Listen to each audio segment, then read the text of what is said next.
السلام علیکم ورحمۃ اللہ وبرکاتہ۔ ناظرین، علم طب اور ڈاکٹری کے شعبے سے آج کون واقف نہیں؟ ہر کوئی جانتا ہے کہ طب کے میدان کا شہسوار بننے کے لیے سخت محنت، پیسے اور ڈگریوں کی ضرورت ہوتی ہے، لیکن آج ہم آپ کا تعارف ایک ایسے ڈاکٹر سے کرواتے ہیں جس نے اسکول کی شکل بھی نہیں دیکھی تھی، لیکن پھر بھی نہ صرف وہ ایک کامیاب سرجن بنا بلکہ 30,000 سرجنز کو تربیت بھی دی۔ میڈیکل کی تاریخ میں وہ پہلے ان پڑھ ڈاکٹر ہیں۔ کیپ ٹاؤن میڈیکل یونیورسٹی دنیا کی مشہور طبی یونیورسٹیوں میں سے ایک ہے۔ 2003 میں ایک سیاہ فام شخص ہیملٹن کو ماسٹر آف میڈیسن کی اعزازی ڈگری دی گئی، جس نے زندگی میں اسکول کا منہ تک نہیں دیکھا تھا۔ وہ کیپ ٹاؤن سے دور دراز ایک گاؤں سنٹانی میں رہتا تھا۔ اس کے والدین چرواہے تھے، وہ بکری کی کھال پہنتا تھا اور پہاڑوں پر سارا دن ننگے پاؤں گھومتا رہتا۔ بچپن میں اس کے والد بیمار ہوئے، جس وجہ سے وہ کیپ ٹاؤن آ گیا۔ ان دنوں کیپ ٹاؤن یونیورسٹی میں تعمیرات کا کام جاری تھا۔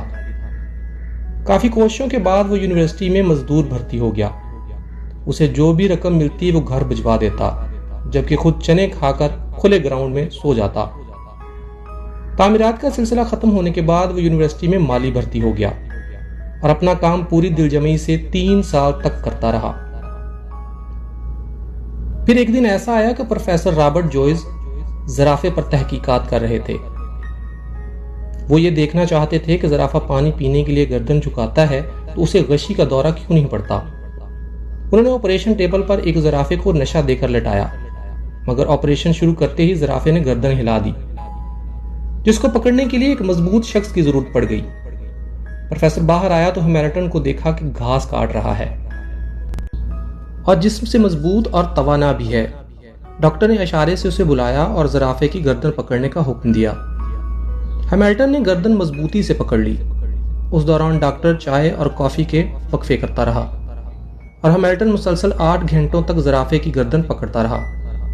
آپریشن ختم ہوا تو وہ خاموشی سے باہر نکلا اور جا کر گھاس کاٹنے میں مشغول ہو گیا۔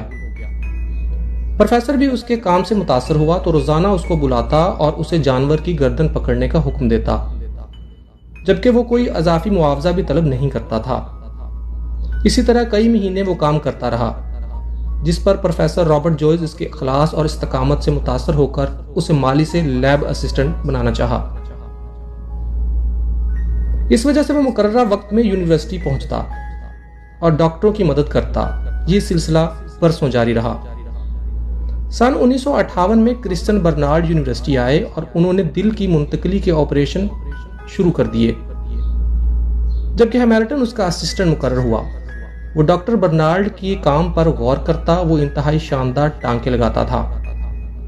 اس کی انگلیوں میں صفائی اور تیزی تھی۔ ایک دن میں 50 لوگوں کے ٹانکے لگا دیتا۔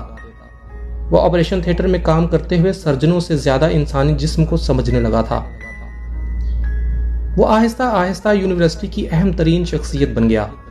وہ میڈیکل سائنس سے ناواقف تھا، پر دنیا کے بہترین سرجنوں سے بہتر سرجن بن چکا تھا اور جونیئر ڈاکٹروں کو آپریشن کی ٹیکنیکس سکھانے لگا۔ سن 1970 میں جگر پر تحقیق شروع ہوئی تو اس نے آپریشن کے دوران جگر کی ایک ایسی شریان کی نشاندہی کی جس کی وجہ سے جگر کی منتقلی آسان ہو گئی۔ اس نشاندہی نے میڈیکل سائنس کے بڑے بڑے دماغوں کو حیران کر دیا، اور اب تک دنیا میں جتنے بھی جگر کے آپریشن ہو رہے ہیں تو یہ ہیملٹن کا ہی شاندار کارنامہ ہے۔ ہیملٹن نے 50 سالوں میں کبھی بھی چھٹی نہیں کی تھی۔ وہ رات 3 بجے گھر سے نکل کر 14 میل پیدل چلتا، ٹھیک 6 بجے اوٹی میں داخل ہو جاتا۔ اس کی ڈیوٹی سے لوگ اتنے متاثر ہو گئے کہ اپنی گھڑیاں اس کی آمد و رفت سے ٹھیک کرتے۔